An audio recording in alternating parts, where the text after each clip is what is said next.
Bonjour à tous. On va vous laisser vous connecter. Bonjour à tous.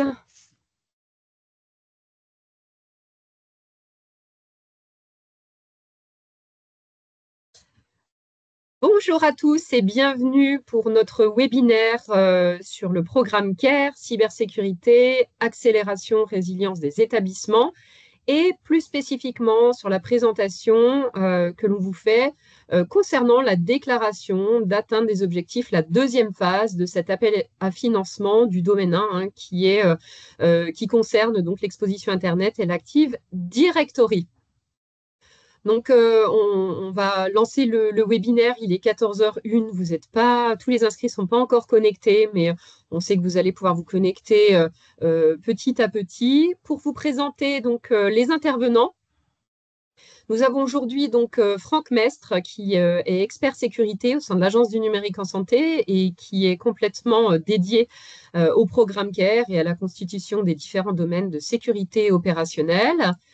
Alexandre Mons, qui est chef de projet sur la partie audit conformité au sein de l'Agence du numérique en santé. Et bien évidemment, Estelle Nico est avec nous. Elle ne figure pas sur la fiche des intervenants, mais donc elle est responsable mission sur le programme CARE et elle travaille à mes côtés.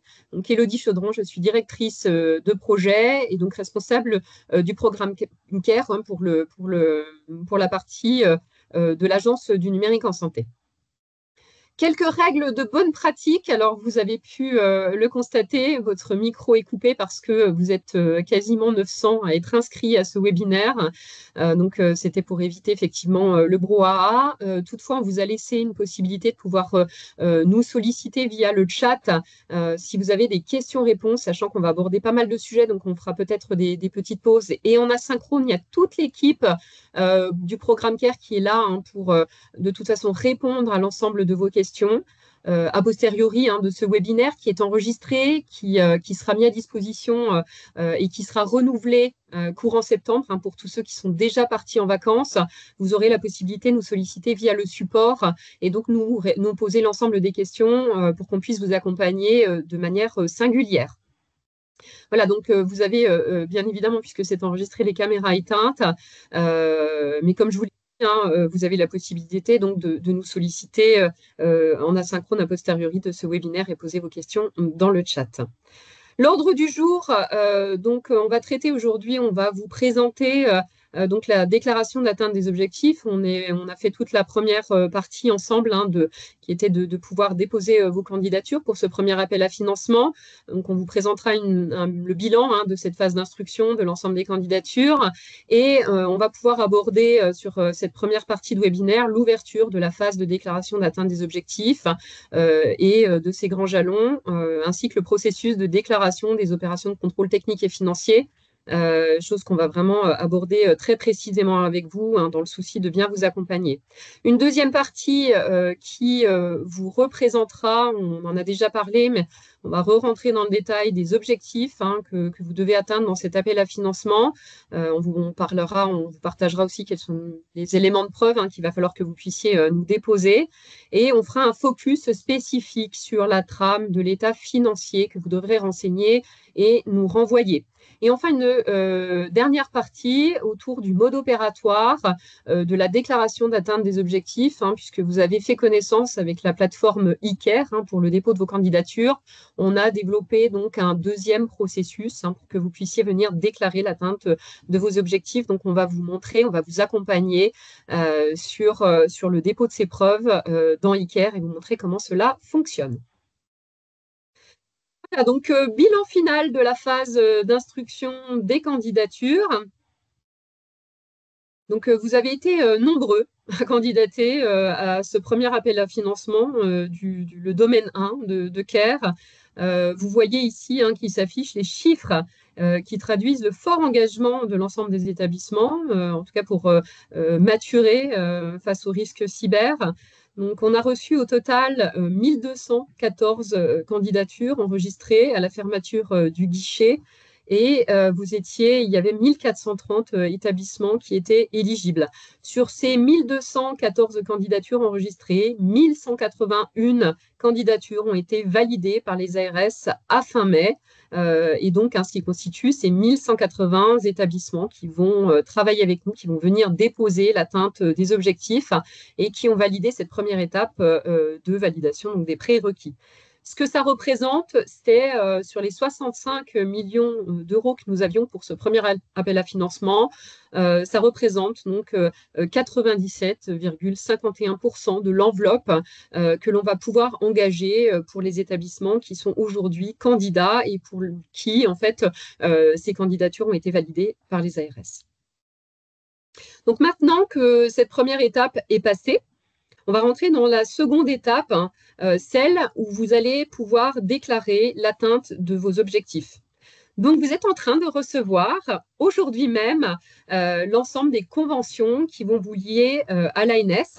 Alors, d'ores et déjà, enfin, je vais l'aborder, vous avez reçu un mail institutionnel de l'ANS la semaine dernière et il nous semble important, fondamental, de vous donner quelques éléments quant au retard de cet envoi, hein, puisque initialement, vous deviez recevoir ces conventions dès la validation de votre dossier par les ARS. Alors malheureusement, on a eu affaire à une instruction juridique. Malgré la publication de l'arrêté, le projet a été stoppé suite au retour de cette instruction.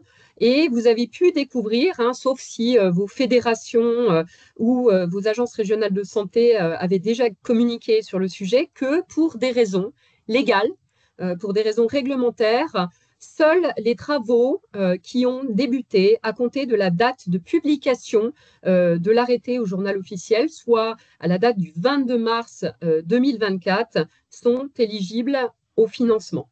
Donc, on travaille actuellement avec le ministère pour trouver en tout cas des solutions qui respecteront la philosophie du programme tel qu'on a souhaité pouvoir le monter, le constituer avec l'ensemble des parties prenantes.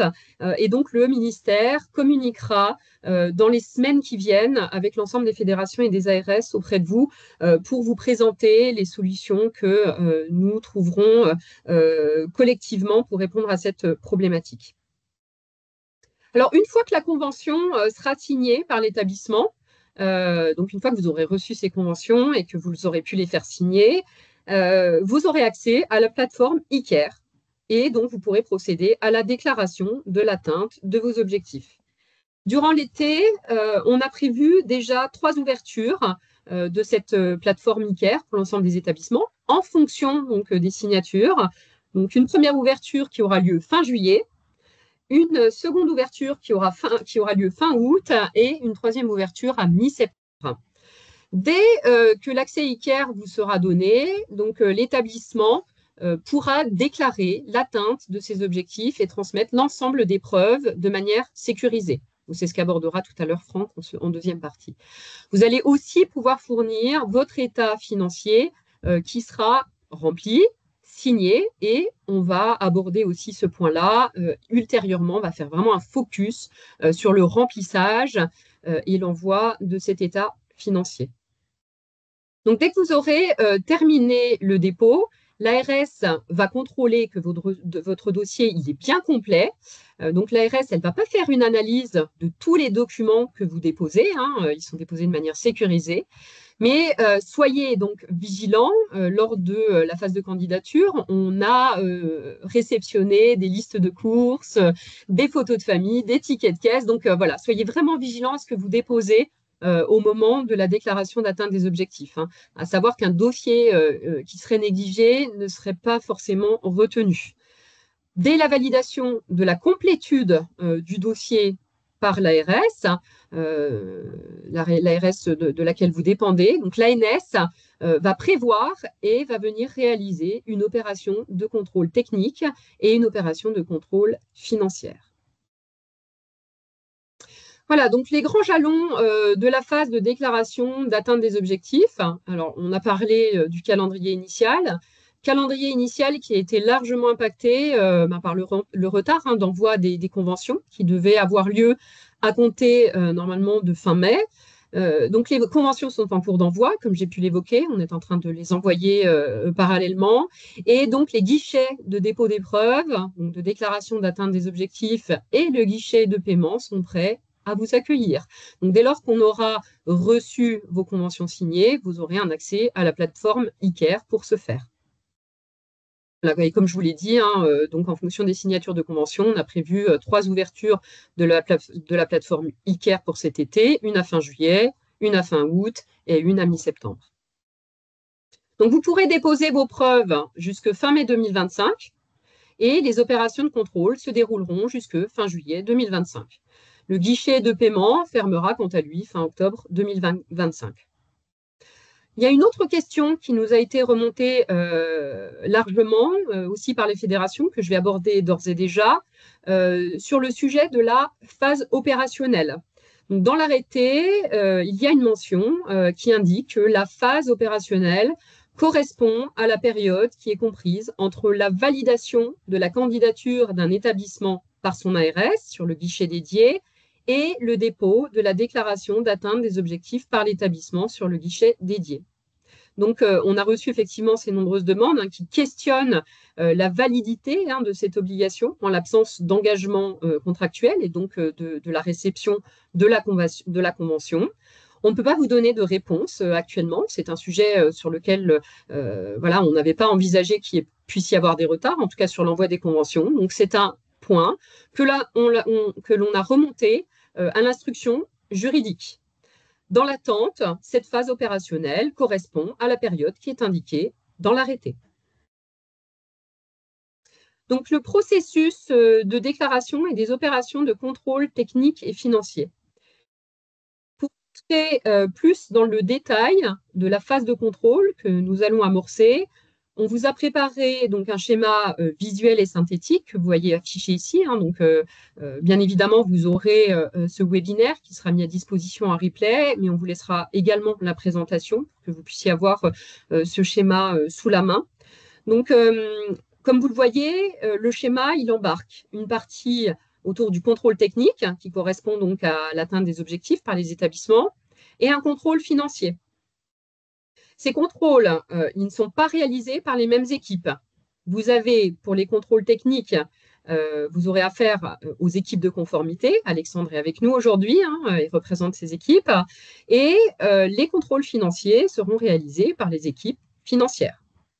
Alors, comment ça va se passer concrètement ? Je vais me répéter, mais voilà, je pense que ça fait partie aussi du webinaire, même si on aborde les notions, c'est important qu'on puisse les répéter et on continuera de vous accompagner au-delà de ce webinaire. Donc concrètement, lorsque l'établissement considérera avoir atteint ses objectifs, qui vous seront présentés par Franck juste après, qui vous ont déjà été présentés sur le webinaire antérieur, donc il va venir déposer sur eCare, sur la plateforme eCare, l'ensemble des éléments de preuve et son état financier. Les ARS, dès lors que l'établissement aura pu déposer l'ensemble de ses preuves, vont être alertées. Elles pourront apprécier que le dossier est complet. Si les ARS, en tout cas l'ARS qui est en charge de l'établissement, considère que le dossier est complet, elle va informer l'ANS pour que celle-ci puisse organiser et réaliser une opération de contrôle. Si le dossier est incomplet, s'il manque une pièce dans un des champs, encore une fois, sans juger de la qualité des documents qui seront déposés, elle va reprendre contact avec l'établissement pour qu'il puisse déposer les éléments manquants. Donc, soyez vigilants, encore une fois, à bien déposer les bonnes pièces, à éviter de vous tromper de fichier.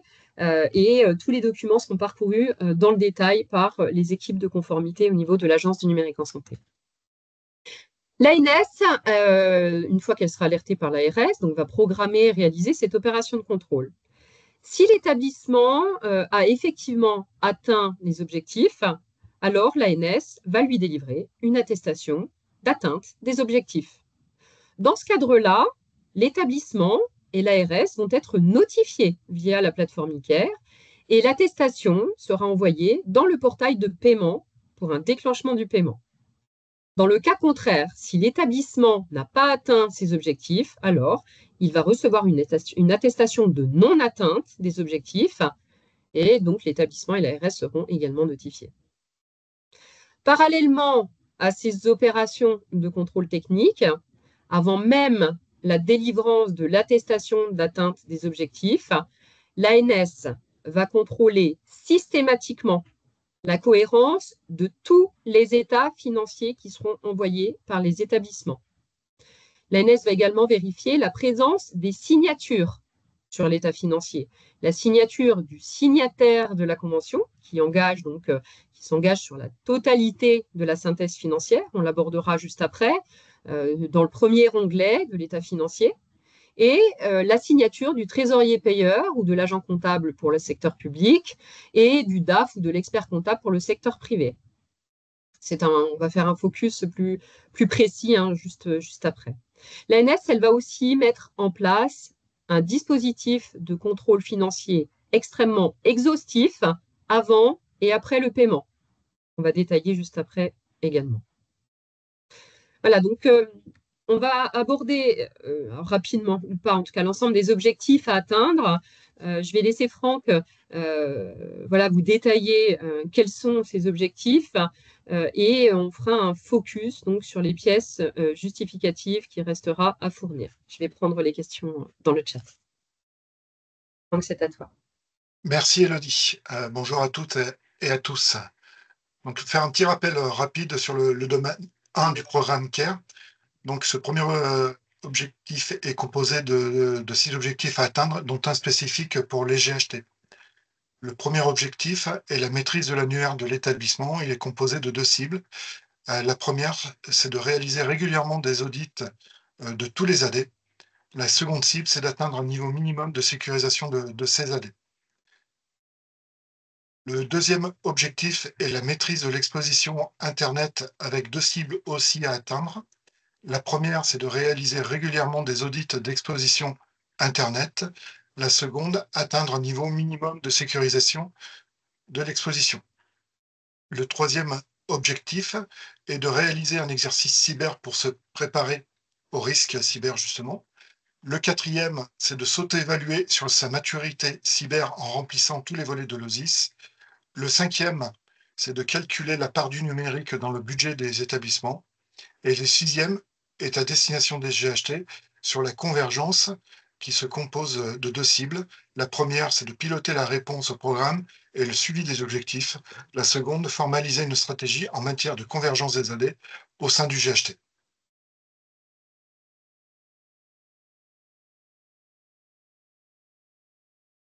La diapo suivante. Donc, pour information, le guide détaillé des prérequis et des objectifs du domaine 1 est disponible sur le site de l'ANS.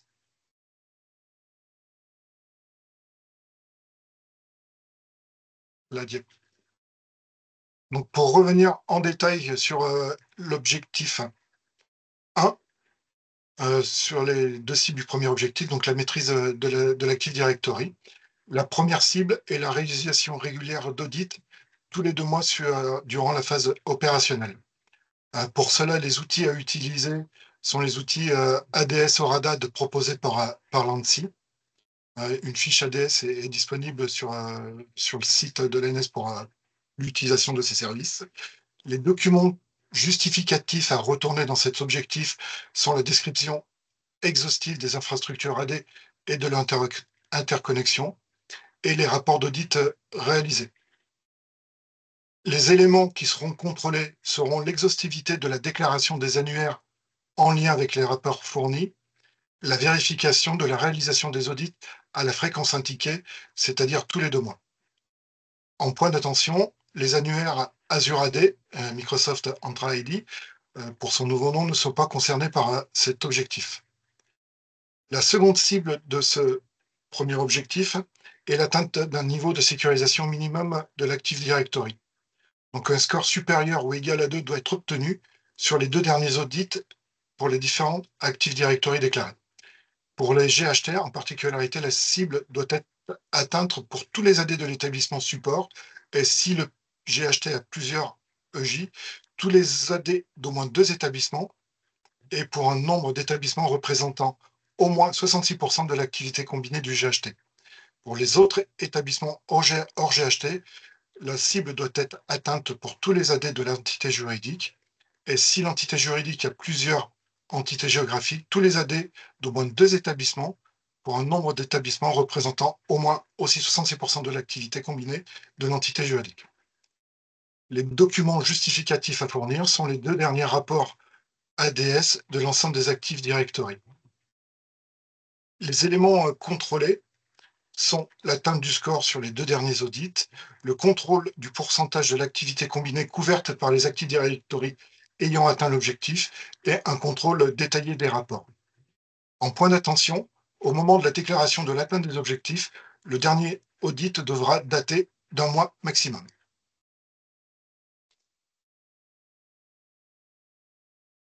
Diapo suivante. Donc, sur des informations à transmettre, chaque candidat doit déclarer la totalité de ses domaines locaux. Une trame est fournie et à renseigner par les candidats en indiquant notamment le nom du domaine, la typologie de l'AD, est-ce qu'elle est locale, hybride ou externe, le nom de l'établissement, géographique ou juridique, couvert par le domaine AD, le finesse de l'entité, géographique ou juridique. En point d'intention, le candidat est invité à déclarer l'ensemble des domaines associés à l'hébergement de son Active Directory et les conditions d'hébergement du dit domaine. Chaque ligne doit porter sur un seul et unique domaine.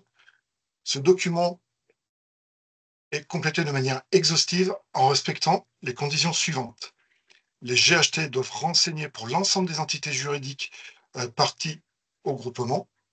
Les établissements candidats en tant qu'EJ, ES public, hors GHT, EBNL et ES privé lucratif sont invités à renseigner au niveau de l'entité juridique candidate pour l'ensemble des EG composant l'entité juridique.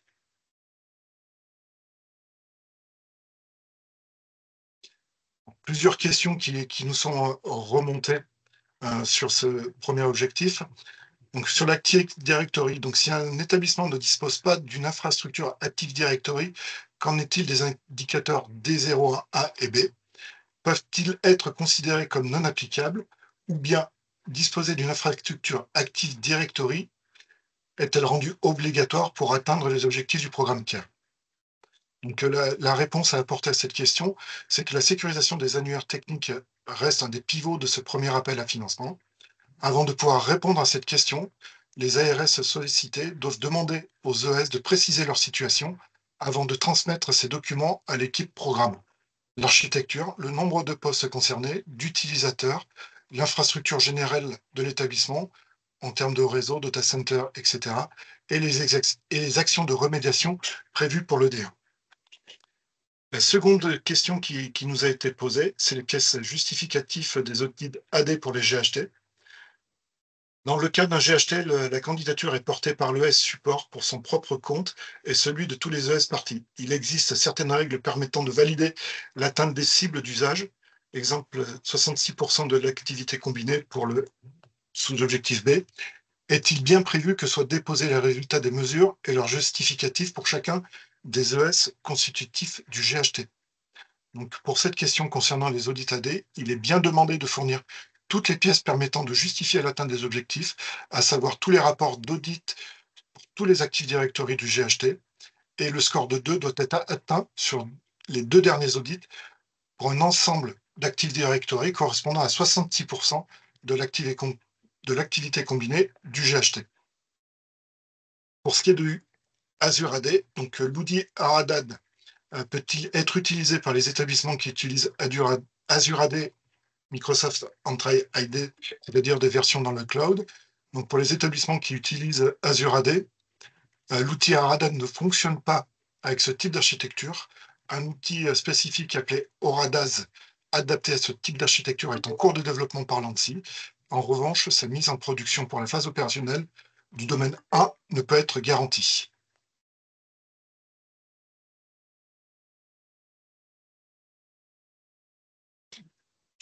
Pour le deuxième objectif de ce premier domaine, il s'agit de maîtriser l'exposition Internet avec 2 cibles. La première est la réalisation régulière d'audits d'exposition. Ces audits doivent être réalisés tous les 2 mois sur la phase opérationnelle. Les outils à utiliser pour cela sont Silène ou un outil industriel conforme au cahier des charges publié par l'ANS. Les justificatifs, les documents justificatifs sont les différents noms de domaine et adresses publiques à fournir, les rapports des audits réalisés. Les éléments contrôlés sont l'exhaustivité de la déclaration des noms de domaine et adresses IP et la vérification de la fréquence de ces audits. En point d'attention, l'intervalle entre 2 audits successifs doit être de 2 mois. Le périmètre concerné est l'ensemble des domaines et adresses IP publiques portant sur le GHT pour les établissements publics membres d'un GHT. Sur le J pour les établissements publics hors GHT et les autres établissements. La seconde cible pour cet objectif est d'atteindre un niveau de sécurisation minimum de l'exposition sur Internet, c'est-à-dire une absence de vulnérabilité critique sur les 2 derniers audits d'exposition Internet sur l'ensemble du périmètre. L'outil pour l'atteinte de cet objectif est l'utilisation d'une plateforme industrielle uniquement. Seules les solutions conformes au cahier des charges sont éligibles. Les documents justificatifs à produire sont les 2 derniers rapports de l'audit d'exposition Internet démontrant l'absence de vulnérabilité critique, CVSS supérieur à 9, et des risques de niveau critique et l'application des correctifs de sécurité associés. Les éléments contrôlés seront la vérification de l'atteinte du score cible, nombre de vulnérabilités critiques sur les 2 derniers audits successifs d'exposition Internet, égal à 0, sur les 2 derniers audits. Contrôle des rapports détaillés. En point d'attention, pour rappel, seuls les 2 derniers audits, devront impérativement être réalisés par une plateforme d'audit industriel. Silène n'est pas une solution répondant au cahier des charges élaboré par l'ANS. Au moment de la déclaration d'atteinte des objectifs sur le guichet dédié, le dernier audit réalisé devra dater d'1 mois maximum.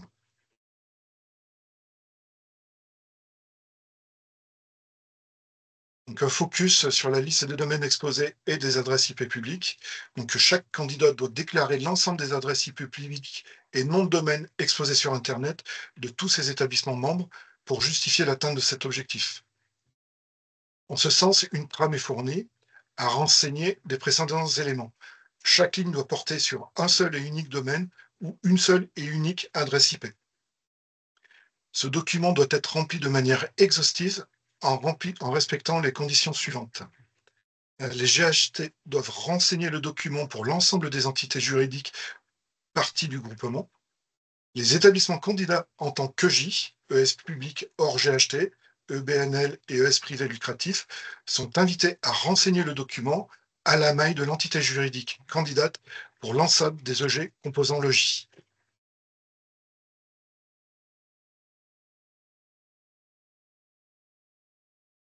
Donc, les questions qui ont pu être posées pour les adresses IP, une question relative aux adresses IP. Dans le cadre de ces audits d'exposition Internet, l'établissement doit-il fournir uniquement ses adresses IP publiques locales ou bien celles du groupe avec plusieurs EJ, donc plusieurs candidatures? Donc la réponse est l'établissement doit fournir les IP des systèmes qui relèvent de son activité. Par exemple, si le DPI est local, mais que l'outil de prise de rendez-vous est centralisé au niveau du groupe, alors l'ensemble des adresses IP concernées doivent être fournies. La seconde question qui nous était remontée, sur les pièces justificatives des audits d'exposition Internet pour les GHT. Donc, dans le cas d'un GHT, la candidature est portée par l'ES support pour son propre compte et celui de tous les ES parties. Est-il bien prévu que soient déposés les résultats des mesures et leurs justificatifs pour chacun des ES constitutifs du GHT? La réponse à cette question est que concernant les audits d'exposition Internet, il est bien demandé de fournir toutes les pièces permettant de justifier l'atteinte des objectifs, à savoir l'ensemble de ce qui est exposé par le GHT doit être audité et à la cible. Le GHT a le choix de réaliser un audit unique sur tout son périmètre ou plusieurs audits pour couvrir ce périmètre au niveau de chaque EJ, par exemple, et il est indispensable que tout le périmètre soit couvert indépendamment du nombre d'audits pour y arriver.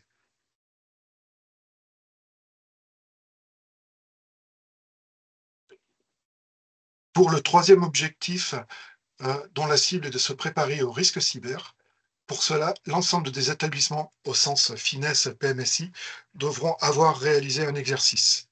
Pour les établissements publics, 100% des entités juridiques ont réalisé cet exercice de crise. Pour les autres établissements, 100% des entités géographiques ont réalisé un exercice de crise. Les outils à utiliser sont les kits nationaux de l'ANSSI, disponibles de l'ANS, disponibles sur le site de l'ANS pour guider les établissements. Le document justificatif à fournir est le rapport de réalisation de l'exercice sur la base du modèle fourni dans le kit ou une attestation de réalisation par le prestataire, l'ARS ou le grade. L'élément contrôlé est le PV de réalisation de l'exercice de crise.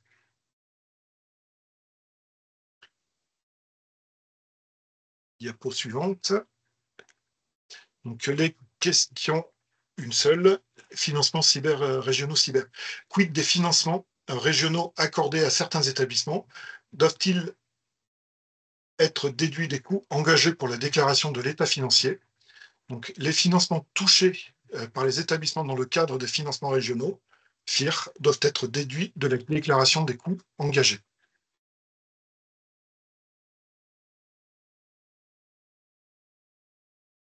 Le quatrième objectif est de s'auto-évaluer en matière de maturité, en matière de maturité vis-à-vis des risques cyber. Pour cela, c'est remplir l'ensemble des volets OSIS pour alimenter l'OPSIES. La cible est que 100% des établissements aient renseigné l'OSIS sur les champs suivants: la part du budget numérique dans le budget global de l'établissement et les 43 mesures prioritaires. Les éléments contrôlés seront l'exhaustivité des informations à renseigner.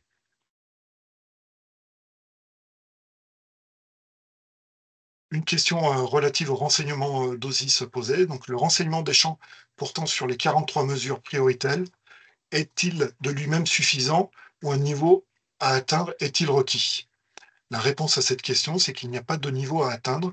L'objectif est de renseigner ces éléments. Le contrôle porte sur le fait que cette information ait été renseignée.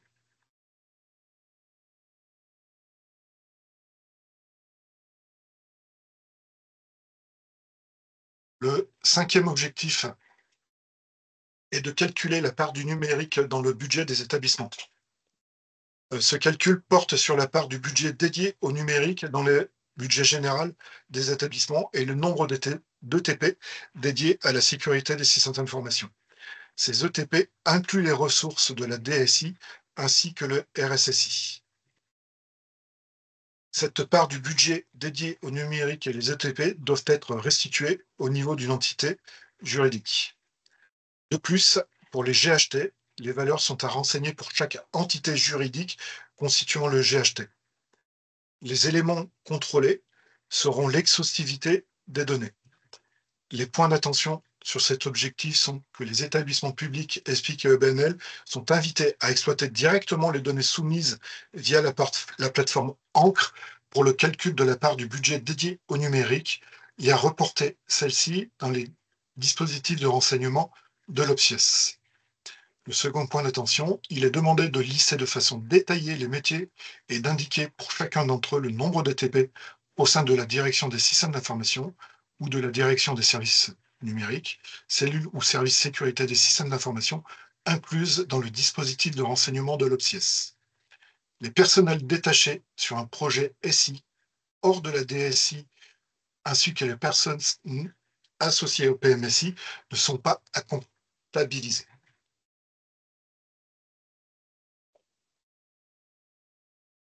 Diapo suivante. Une question par rapport à l'année de référence pour le calcul de la part du numérique. La question était: les comptes d'une année sont clos mi-fin mars de l'année suivante et définitivement souvent plus tard. Si les ES déclarent l'atteinte des cibles en février 2025, il y a de grandes chances que la DAF ne puisse pas leur fournir ces données pour 2024. Est-il envisageable de se baser sur l'année N-2 plutôt que N-1? Autrement dit, quelle est l'année de référence de l'objectif D105 du programme CARE? Calculer le budget dédié au numérique. Donc, la réponse est que l'année de référence pour le calcul de la part du numérique dans le budget de l'ES est bien l'année 2023 pour tous les ES candidats.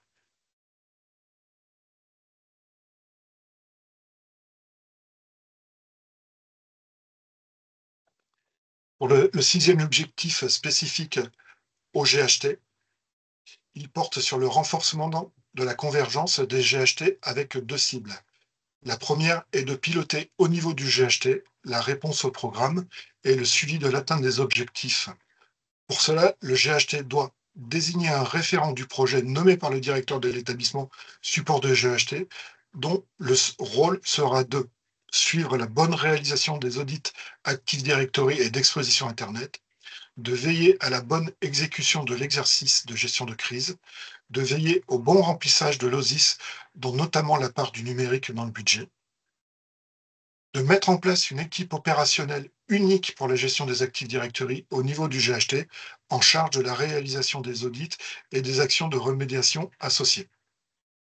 Mettre en place la gouvernance transverse du projet CARE pour l'ensemble du GHT, assurant notamment la coordination du référent de la DSI, du RSSI et de l'équipe opérationnelle. Les documents justificatifs à apporter sont la constitution de l'équipe projet, le schéma de gouvernance mis en place. Les éléments contrôlés sont de vérifier la désignation du chef de projet en charge du domaine et la composition équipe en charge de la gestion des Active Directory au niveau du GHT. La seconde cible de cet objectif est de formaliser la stratégie du GHT en matière de convergence des Active Directory. Le GHT doit formaliser, présenter et faire valider par le comité stratégique du GHT plusieurs points. Un document précisant les modalités de convergence de l'infrastructure AD du GHT, la définition de la cible de convergence à atteindre, par exemple un AD unique pour le GHT, est à la charge du GHT car dépendante des situations locales. Ce document est élaboré au niveau du GHT et validé par la direction de l'établissement support du GHT et la DSI de l'établissement support du GHT. Ce document comprend un planning projet prévoyant une trajectoire de convergence de l'infrastructure AD, dont un premier jalon de mise en œuvre est fixé à 18 mois post-appel à financement D1. Les modalités organisationnelles devant être mises en œuvre, existence d'un responsable et mutualisation des équipes SI dédiées à ces sujets, et le budget prévisionnel nécessaire au projet. Les documents justificatifs sont relatifs à la trajectoire de convergence des AD qui adresse l'ensemble des établissements du GHT. Les éléments contrôlés sont la trajectoire de convergence et les plannings associés, les modalités organisationnelles à mettre en œuvre. En point d'attention, c'est la trajectoire, d'avoir une trajectoire de convergence et un planning bien associé et des modalités organisationnelles à mettre en œuvre.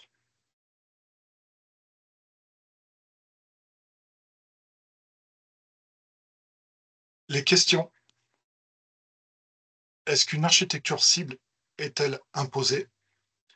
Donc la réponse est que dans l'objectif D016B sur la convergence des AD, les GHT n'imposent pas d'architecture cible de l'Active Directory, mais qu'elle soit existante. Voilà sur cette présentation des différents objectifs. Je passe la parole à Alexandre pour la trame de l'État financier à renseigner. Alors, c'est pas Alexandre, c'est bien moi qui vais prendre cette partie-là. Alexandre a dû se retrouver en PLS 3 minutes là. Pour vous dire, il y a énormément de questions dans le chat. C'est hyper compliqué de les suivre, d'autant plus que vous les posez avant même que soient présentés les objectifs. Donc, on attend avant de répondre pour savoir si Franck va répondre à ces questions. Ce qu'on vous propose, on va les reprendre nous à froid parce que en fait, on a du mal à animer le webinaire, à répondre comme ça, à chaud, y compris sur des sujets qui sont extrêmement spécifiques. Donc, vraiment désolé si vous partez frustrés de ce webinaire, mais on vous apportera a posteriori l'ensemble des questions à vos réponses. N'hésitez pas à laisser vos coordonnées aussi pour qu'on puisse vous solliciter directement. J'ai noté toutefois quelques questions qui potentiellement n'ont pas été prises en charge. Alors, sur tous les cas spécifiques, vous avez changé de DG, de signataire, etc. Vous avez reçu les conventions, puis elles sont en cours d'être envoyées. Alors, plusieurs établissements étaient revenus vers nous pour nous alerter au préalable. Donc, on a pu faire les modifications avant l'envoi. Écoutez, n'hésitez pas à solliciter le support. On a toute une équipe qui est en charge de ça pour vous aider justement à pouvoir bien réceptionner ces conventions. J'ai lu aussi une question sur les délais de 10 jours. Alors, les délais de 10 jours, en toute transparence, on vous les a communiqués parce qu'on sait que la plupart d'entre vous, vous êtes quand même assez pressés de venir déclarer l'atteinte des objectifs, malgré le sujet effectivement de l'incapacité, de l'impossibilité de venir déclarer des dépenses qui auraient été engagées antérieurement à la date de publication de l'arrêté. Donc, on voulait pouvoir vous donner la possibilité de saisir directement dans ICARE assez rapidement, vous ouvrir ce portail de déclaration d'atteinte des objectifs et donc du guichet de paiement rapidement.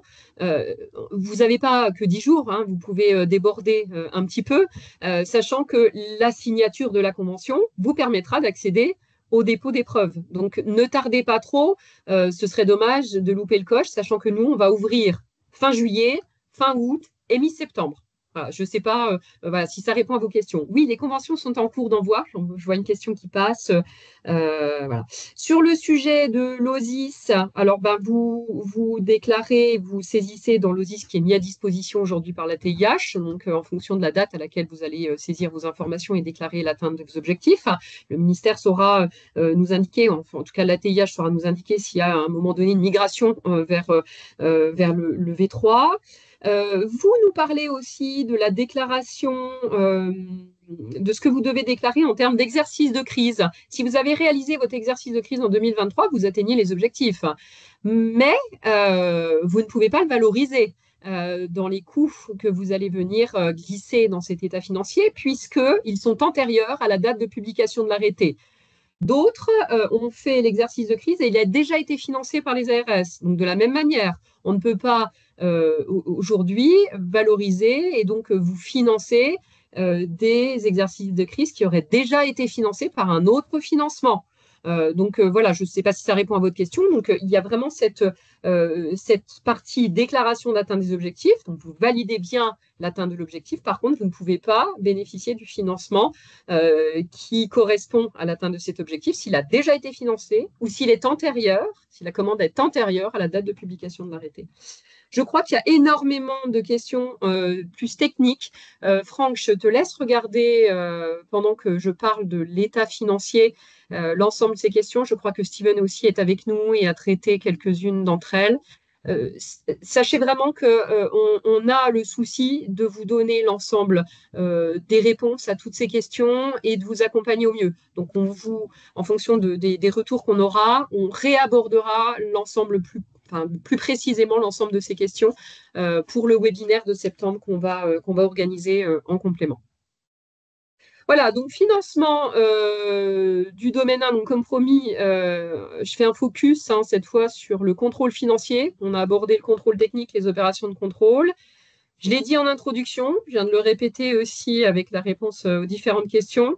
Les financements du domaine 1, ils seront octroyés à hauteur des coûts que vous allez engager.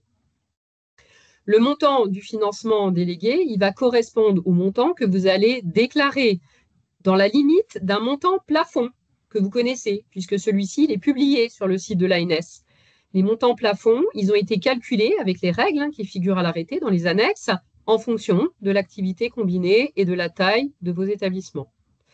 Donc le domaine 1, il est financé par des fonds européens. Et donc la fourniture de l'état financier, avec l'ensemble des coûts que vous allez engager, est obligatoire. Et il permet de prévenir les risques de double financement, que j'ai pu aborder rapidement, et de surfinancement. Donc l'ensemble de ce dispositif financier, il est préalable à un potentiel contrôle de la Commission européenne. Donc c'est quelque chose qui, même si on ne l'avait pas demandé, devait normalement être réalisé par l'ensemble des établissements. Les candidats doivent déclarer donc les frais qu'ils ont réellement engagés sur la période entre la publication de l'arrêté, donc au 22 mars 2024, et ce, jusqu'à la date de déclaration d'atteinte des objectifs. Ils doivent donc déclarer aussi dans cet état financier l'ensemble des recettes qui auraient pu être perçues par le biais des autres aides qui ont été mobilisées pour atteindre ces objectifs. Sachant qu'on ne peut financer qu'une seule fois et que donc l'ensemble de ce que vous allez déclarer dans les recettes perçues devront être déduites du total du montant déclaré dans l'état financier. Donc, les natures de coûts engagés que vous allez devoir déclarer, elles sont schématisées ici dans ce tableau. Donc, vous avez les coûts internes qui désignent la consommation des ressources humaines qui sont mobilisées pour atteindre les objectifs du domaine 1. Donc, ces coûts, ils vont être déclarés par fonction et par temps passé, donc nombre de jours hommes. Ça va correspondre à des coûts chargés. Vous avez une deuxième famille, ce sont les coûts externes, qui vont désigner les coûts de prestations externes qui seront engagés par l'établissement pour atteindre les objectifs du D1. Donc ici, on va retrouver les ressources humaines externalisées, la réalisation des audits d'exposition Internet via une plateforme industrielle, l'accompagnement industriel pour la réalisation d'un exercice de crise, par exemple. Tout ça, vous allez l'estimer en euros TTC. Une autre famille, les autres coûts, qui eux vont désigner tous les autres coûts que vous allez engager pour atteindre les objectifs du D1. Donc des coûts d'investissement, par exemple, au hasard, le cloisonnement des réseaux, l'acquisition d'une solution, l'achat de licences, l'achat de matériel, le coût de migration, des achats pour imposer des clauses RGPD, PSSI, ou des coûts plus récurrents, donc l'abonnement PRIS, la maintenance de logiciels, le coût annuel de certaines licences, et tout ça, vous allez l'estimer en euros TTC. Et enfin, vous avez une dernière famille, celle que j'ai évoquée tout à l'heure, que vous allez devoir déduire de votre état financier. Ce sont les recettes perçues pour atteindre ces objectifs, qui désignent donc les financements qui ont été mobilisés pour atteindre les objectifs du D1, mais qui auraient été perçus par une autre source, par un autre financement que celui qu'on va vous apporter a posteriori, donc les ARS, du FIR, etc., etc. Donc, un financement de la région ou d'autres programmes. Encore une fois, tout ça, c'est dans le souci d'éviter le surfinancement ou la surcompensation, et donc qui seront déduites du total du montant que vous allez déclarer. Alors, la présentation de la trame de l'état financier. Donc, la constitution de la trame de l'état financier, elle est mise à disposition sur la page CARE du site ANS. On vous a fait une grille qui reste à remplir pour pouvoir vous guider sur son remplissage. Alors, bien évidemment, encore une fois, si vous avez des soucis pour le remplir, il ne faut pas hésiter à nous solliciter via le support. On a toute une équipe derrière qui est là pour vous accompagner dans le cadre d'une difficulté. Elle se présente, cette grille, sous plusieurs onglets. Donc, il y a un premier onglet qui s'appelle la synthèse des frais engagés.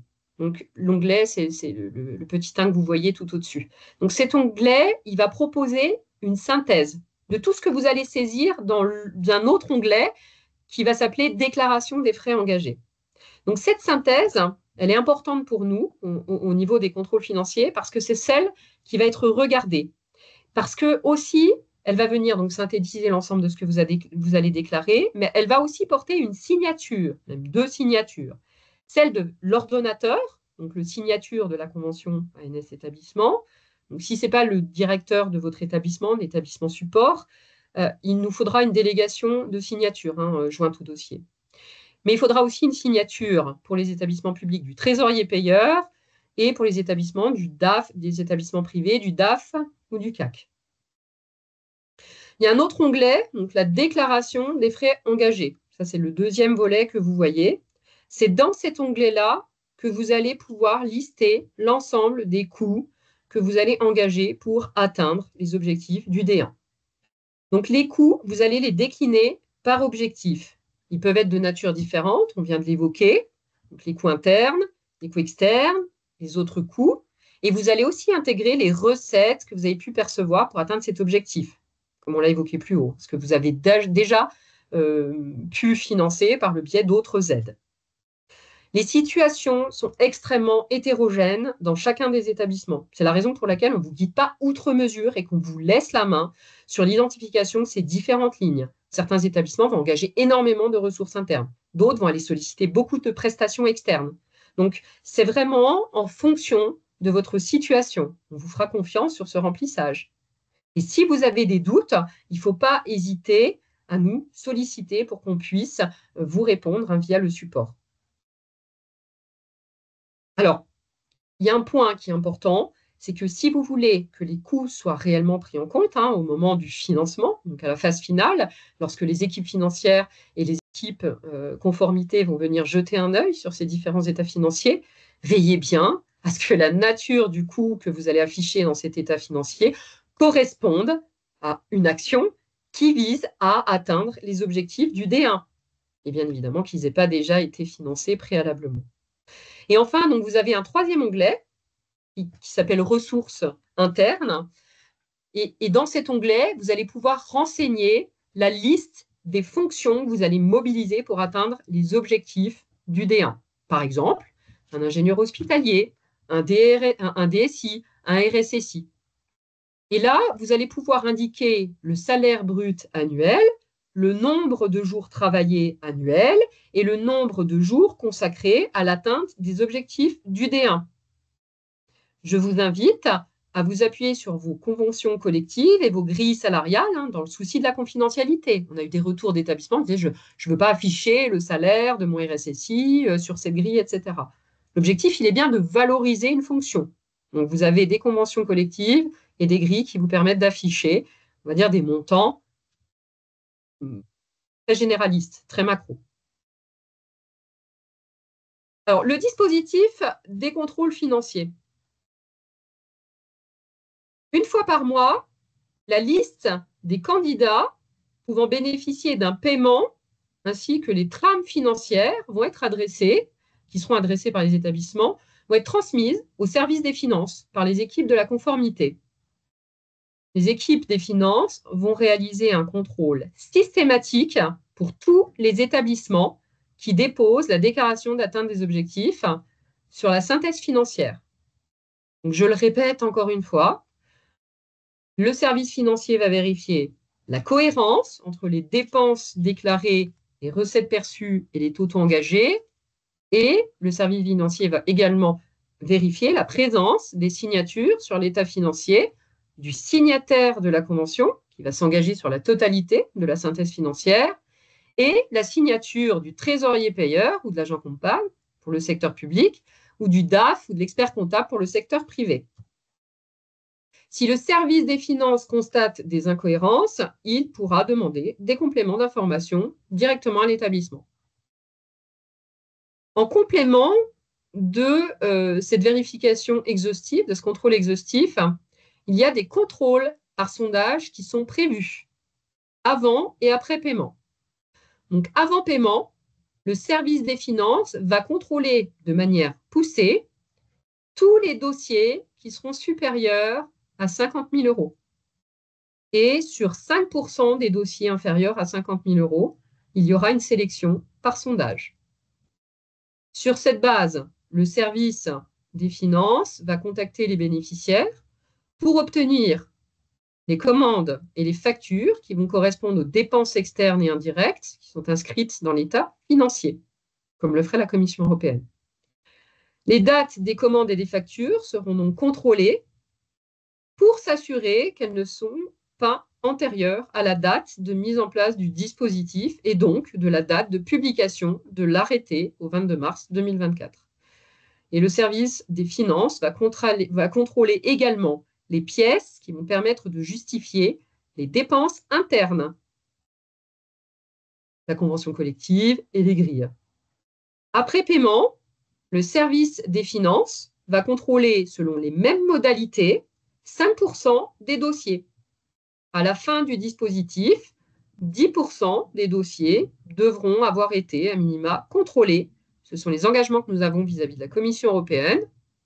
Nous avons l'obligation de réaliser ces contrôles, donc bien évidemment sur les mêmes modalités que pour les dossiers avant paiement, sachant que si nous constatons un taux marginal d'erreur qui dépasserait les 2%, nous aurons l'obligation de contrôler tous les dossiers de tous les établissements. Quelques questions qui nous ont été posées et pour lesquelles on va pouvoir vous partager ici donc à froid les réponses. Donc les financements qui seront octroyés dans le cadre du domaine 1 ne peuvent couvrir que les frais engagés dans le cadre de l'atteinte des différents objectifs qui ont pu être présentés par Franck. C'est le seul périmètre qui est couvert. Sur la question du matériel, oui, le D1 peut bien financer du matériel à condition que l'établissement puisse démontrer que ce matériel concourt à la bonne atteinte des objectifs du domaine. Alors, par exemple, la correction des failles critiques identifiées dans les audits. Et la même réponse de Normand sur la possibilité pour le domaine 1 de financer une solution WAF, Web Application Firewall, pour ceux qui détestent les acronymes comme moi. Donc, cette subvention finance les moyens qui sont mis en œuvre pour atteindre les objectifs qui sont définis dans l'arrêté. Si le WAF concourt à cela, autrement dit, s'il est effectivement une solution qui permet de réduire les vulnérabilités exposées et pas uniquement un moyen de mitiger les risques a priori, par exemple de la détection de comportements anormaux sur un usage interne au réseau, son coût peut être financé. Concernant les reliquats d'exercice de crise, si vous avez été financé uniquement à 50% du montant de votre exercice de crise, par un autre biais, l'ARS par exemple, ou si vous l'avez par une autre solution, alors vous pouvez vous faire financer les 50% restants. Si bien évidemment la commande a été réalisée a posteriori de la date de publication de l'arrêté. Et concernant les financements indirects, il est possible de financer tout ce qui permet d'atteindre les objectifs du D1, donc sur la thématique AD, la surface exposée, qu'il s'agisse d'investissement, d'exploitation, de licence, etc. À savoir, le montant plafond a été fixé, on n'a pas fixé de seuil par poste de dépense. Attention toutefois à ce que cela reste cohérent. On ne va pas mettre du 100% de RH interne pour atteindre les objectifs. Concernant les commandes et les factures, il n'y a pas de mention spécifique à indiquer sur les commandes et sur les factures pour justifier les dépenses. Cela dit, on va recommander d'être le plus précis possible dans l'intitulé des dépenses et des prestations commandées et réalisées pour faciliter les opérations de contrôle. Donc, n'hésitez pas, si nécessaire, à faire réaliser plusieurs commandes et les factures qui seront rattachées à ces commandes si les postes de coûts sont couverts par la même facture. Liez bien vos commandes et vos factures. Et attention, les commandes qui seraient engagées à la date de publication de l'arrêté. Voilà, donc je vais laisser la place cette fois à Alexandre qui va vous donner les clés du camion sur ICARE, sur la plateforme ICARE, pour que vous puissiez déposer vos documents dès lors que les conventions seront signées par les deux parties et que vous aurez accès à la plateforme.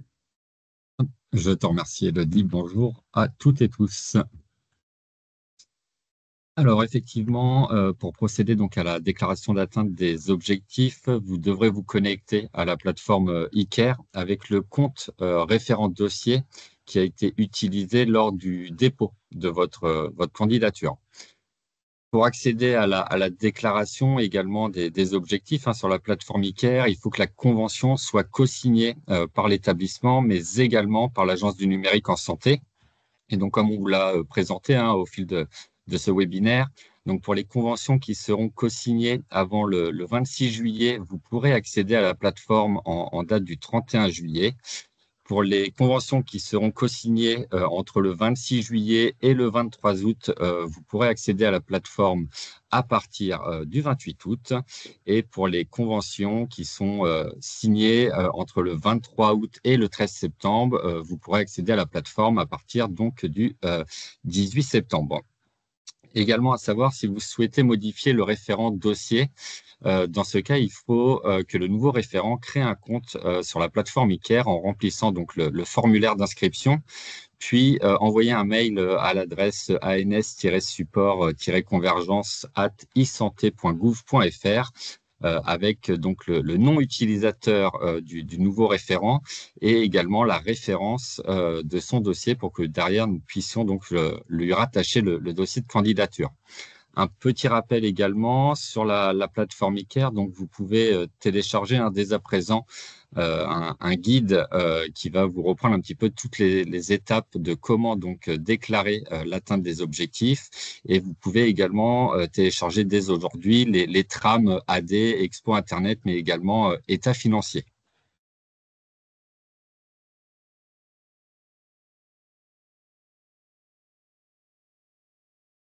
Une fois donc que vous serez connecté sur la plateforme eCare, vous allez donc pouvoir compléter votre déclaration. Pour cela, il va falloir pour chaque objectif cocher la case de validation d'atteinte de l'objectif et charger dans les espaces de dépôt les pièces justificatives correspondantes.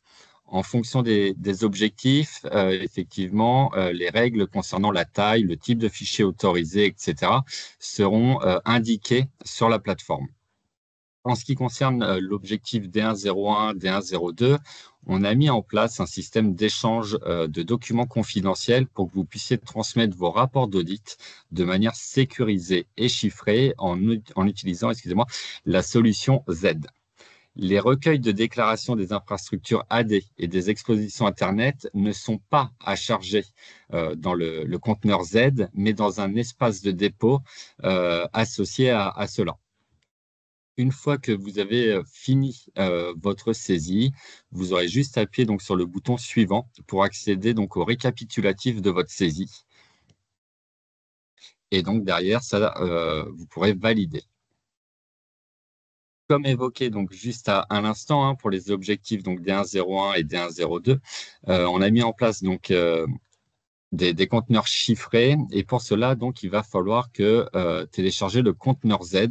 En appuyant donc sur le bouton télécharger le conteneur Z, un pop-in va s'ouvrir sur lequel vous pourrez retrouver donc le nom d'utilisateur et le mot de passe qui vous permettront d'accéder au conteneur.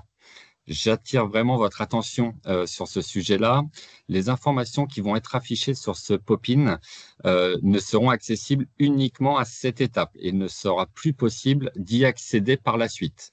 Donc, il va bien falloir que vous enregistrez le nom d'utilisateur et le mot de passe pour que vous puissiez derrière utiliser le conteneur Z. Une fois que vous aurez mémorisé donc mot de passe et identifiant, vous devrez donc cocher la case comme quoi vous confirmez la mémorisation de ces identifiants et mots de passe et appuyer sur le bouton activer le téléchargement du conteneur Z qui va donc fermer le pop-in et donner accès au téléchargement du conteneur.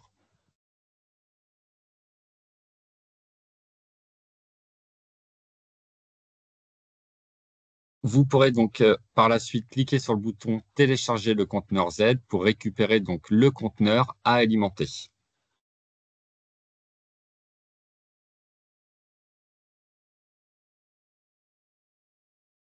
Et donc pour ouvrir un conteneur Z, il va falloir télécharger au préalable Z Limited Edition via le lien donc dans la présentation, mais également dans le lien qui est présent dans le guide utilisateur de la plateforme eCare.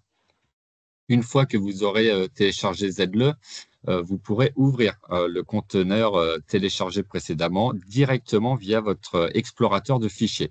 Vous devrez donc renseigner le nom utilisateur et le mot de passe qui vous aura été communiqué, que vous aurez bien entendu enregistré et sauvegardé, puis appuyer sur le bouton OK pour accéder donc au contenu du conteneur et déposer l'ensemble des fichiers en glissant déposant ou en appuyant sur le bouton File puis Add dans la barre de navigation du conteneur.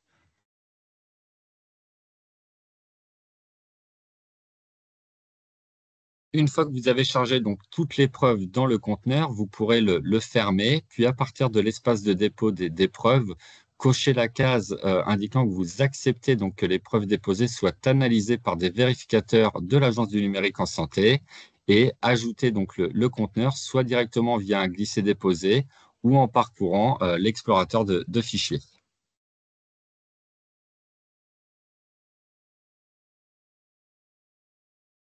Concernant le dépôt de la trame de l'état financier, vous devez donc déposer la trame dûment remplie, comme il a été expliqué auparavant. Pour cela, il faut charger donc votre bilan financier dans l'espace de dépôt prévu à cet effet, au format Excel, mais également au format PDF, avec les différentes signatures qui doivent figurer donc sur la feuille de synthèse des frais engagés. Donc là, il y aura 2 dépôts à faire, effectivement, donc déposer l'état financier au format Excel, mais également au format PDF accompagné des signatures.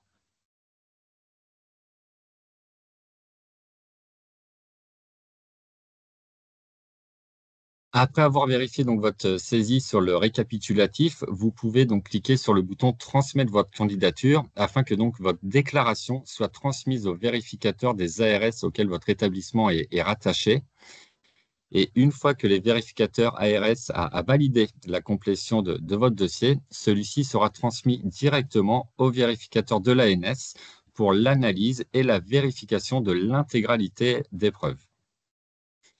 À noter que seuls les vérificateurs de l'ANS ont accès aux preuves déposées via le conteneur Z.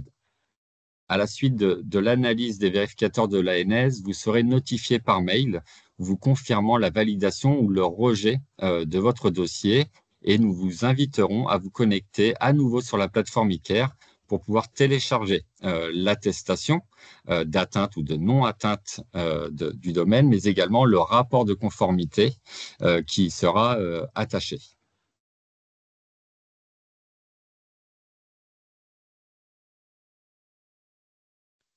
Dans le cas où un vérificateur ARS ou ANS vous demande d'apporter des modifications à votre déclaration, vous serez notifié par mail afin de vous inviter donc à vous connecter sur la plateforme ICARE pour y apporter des modifications. Une fois que vous serez à nouveau connecté sur la plateforme, sur votre dossier, la demande de modification émise par le vérificateur sera affichée dans un bloc juste au-dessus du formulaire et vous pourrez donc apporter les modifications demandées, redéposer des preuves si nécessaire, puis renvoyer votre déclaration pour que celle-ci soit analysée soit par l'ARS ou par l'ANS, selon l'organisme qui a demandé donc des éléments complémentaires.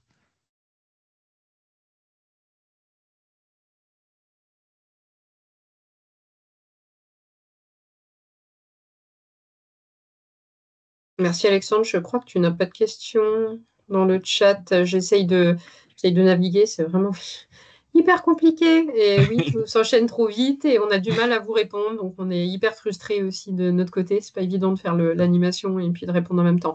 Alors je vois qu'il y a beaucoup de questions qui reprennent des éléments du début du webinaire. Malgré le fait que j'ai répété 3 fois, je pense qu'en fait, alors soit vous êtes arrivé en retard, donc je vous invite à revoir le replay. Oui, effectivement, les commandes et les factures qui seront prises en compte sont uniquement et qui seront valorisées dans ce financement seront uniquement celles qui seront réalisées à partir de la date de publication de l'arrêté, soit 22 mars 2024. Donc ça, je le répète parce que ça revient à plusieurs reprises. Je lis pas les questions désagréables parce que c'est pas drôle, mais je note qu'il est posé. On pourra tout à fait organiser un échange en bilatéral si vous le souhaitez. Est-ce que nous allons recevoir une notification par email lorsque le dossier aura reçu une notification? Bon, on a beaucoup de questions pratico-pratiques. Est-ce que Franck, toi, tu as pu regarder de ton côté sur les questions un peu plus techniques en lien avec les différents objectifs? Oui, mais comme tu le disais, il y a beaucoup de questions qui s'enchaînent et les réponses qui sont déjà apportées. Il y a beaucoup de questions par rapport au cahier des charges Oui. et les tests d'intrusion. Donc c'est comme tu l'as précisé, mais de manière un peu plus globale, c'est les éditeurs et les solutions qui répondront au cahier des charges. Une nouvelle version va être publiée d'ici demain avec quelques précisions par rapport à l'ancienne version. Donc oui, pour l'atteinte des objectifs du domaine sur les tests d'intrusion, c'est les industriels ou solutions qui répondent bien au cahier des charges pour ce test. C'est surtout une Oui. question qui vient de manière assez récurrente. Je remonte. Est-ce que vous voyez d'autres questions auxquelles on n'a pas pu répondre, la team?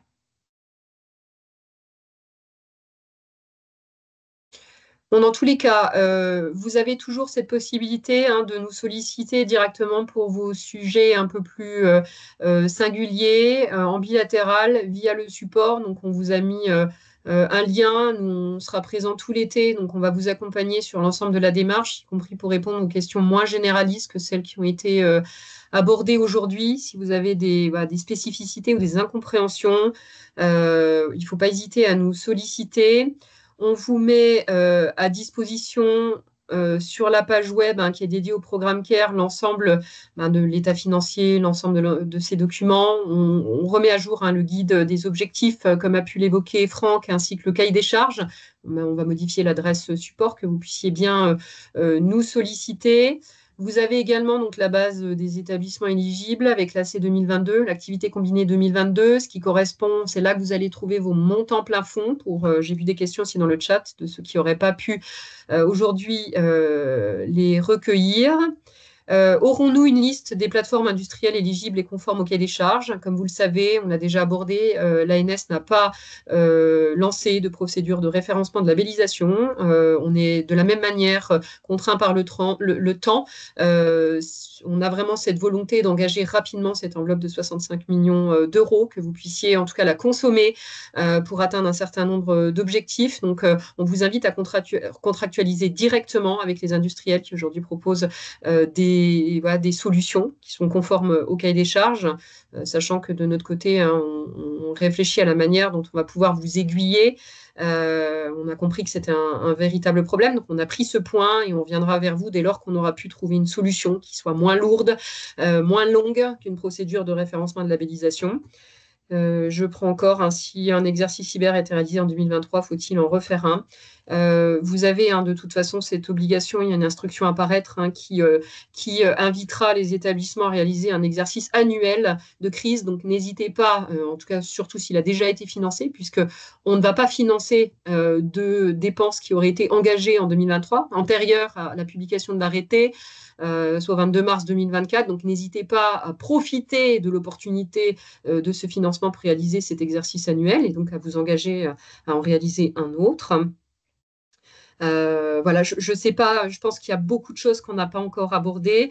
Ce qu'on vous propose, parce que le temps file et que c'est extrêmement difficile de répondre en séance, c'est de prendre l'ensemble des questions que vous aurez pu poser dans ce chat.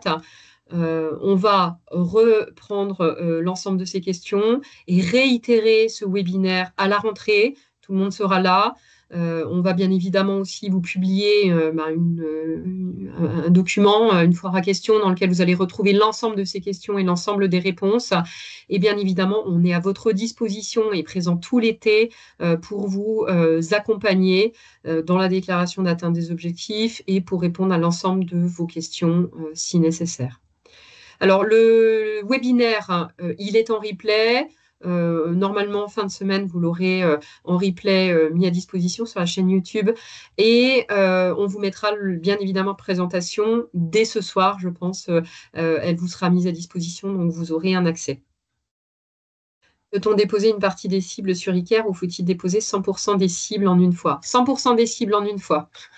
Je crois qu'Alexandre l'a déjà évoqué aussi. Et si l'atteinte des objectifs n'est pas validée par l'ANS, y a-t-il une possibilité pour l'établissement de rectifier le tir et présenter de nouvelles preuves dans les délais impartis? Malheureusement, non. Mais ce n'est qu'un premier domaine. Donc, vous êtes engagé sur ce premier domaine. D'autres domaines sont à venir. J'ai vu qu'il y avait des questions sur le calendrier. Le D2, le deuxième domaine, est en cours de construction avec les équipes d'experts, avec les établissements, avec les représentants. On pense l'ouvrir à l'automne. C'est un domaine qui va finalement embarquer aussi le secteur médico-social. C'est une enveloppe de 45 millions d'euros sur la stratégie de continuité d'activité. Et donc, ce domaine sera ouvert aux candidatures dès octobre sur les mêmes modalités. Voilà. Donc, à suivre pour la suite. Et sur l'exposition Internet et sur l'Active Directory, on verra en fonction des premiers résultats. On va s'appuyer sur le retour d'expérience de ce premier domaine pour savoir s'il est opportun de rouvrir une seconde fenêtre pour ceux qui auraient été en échec ou pour les établissements qui auraient été peut-être mis de côté sur ce premier appel à financement. Sachant, alors j'essaie de lire en même temps. Pouvez-vous répondre à la question des sites web vitrines et leur sécurisation? Ah zut, j'ai perdu la question parce qu'il y a une autre question qui est arrivée. Ça, c'est une question très technique, c'est pour toi, Franck. Doit-on impérativement les intégrer à l'audit, sachant que nous sommes 100% dépendants du prestataire? Peut-être l'opportunité de convaincre le choix d'une nouvelle solution, peut-être plus sécurisée, je ne sais pas. Mais ça ne... Franck? Si l'adresse rentre dans le périmètre d'exploitation du SI au quotidien, oui, elle doit rentrer dans le périmètre.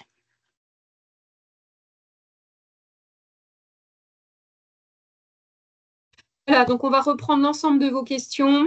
Et puis, on vous donnera les éléments de réponse dans un document dédié. On réabordera l'ensemble de ces questions pour le webinaire du mois de septembre. On vous met à disposition la présentation, le replay, et bien évidemment, nous sommes à votre disposition en bilatéral via le support. On pourra vous apporter toutes les réponses à toutes vos questions singulières, qui ne sont pas généralistes. Donc, vous pouvez compter sur nous, malgré les mauvaises annonces pour certains. Sachez qu'on a vraiment le souci de pouvoir œuvrer à la sécurité opérationnelle des établissements et à travailler main dans la main avec vous. Voilà. Donc, on vous souhaite un excellent été pour ceux qui peuvent partir en vacances, qui partent en vacances, et on est à votre disposition. À très bientôt, mois de septembre, et dès demain, pour tous ceux qui le souhaitent, à votre disposition. Merci pour tout. Au revoir et à bientôt.